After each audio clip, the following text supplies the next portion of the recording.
স্বামীর অধিকার পেতে ধর্নায় বসেছে দুই সন্তানের মা রিমা বিবি, বয়স 23। ঘটনাটি ঘটেছে মুর্শিদাবাদ জেলার ভগবানগোলা থানার অন্তর্গত কানাপুকুর গ্রাম এলাকায়। বিয়ের 10 দিন হতে না হতে প্রেমিকের বাড়ির সামনে ধর্নায় এক গৃহবধূ। ওই গৃহবধূর মুখ থেকে শোনা যায় 2.5 মাস আগে তাদের রং নাম্বারে পরিচয় হয়, আর এতে গদগদ প্রেমে উথলে ওঠে এই 2.5 মাসে। আর প্রেমের কিছুদিন যেতে না যেতেই তারা বিয়ে করে ফেলে মার্চ মাসের 27 তারিখে।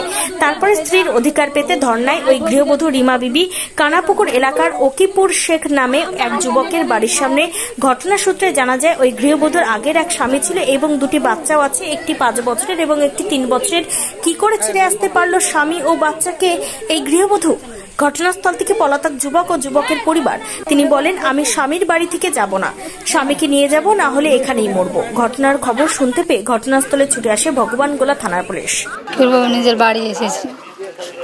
নিজের বলতে তোমার স্বামীর নাম কি? ওকিপুর। কতদিন আগে বিয়ে করেছো? ওই মাসের 27 তারিখে। কতদিন থেকে প্রেম ছিল তোমাদের? 2.5 মাস। কিভাবে পরিচয় হয়েছিল ছেলের সঙ্গে? ফোনে। ফোনে। তুমি কি চাইছো এখন? স্ত্রীর অধিকার চাইছো? হ্যাঁ। তোমার আগের বিয়ে হয়েছিল? বিয়ে হয়েছিল।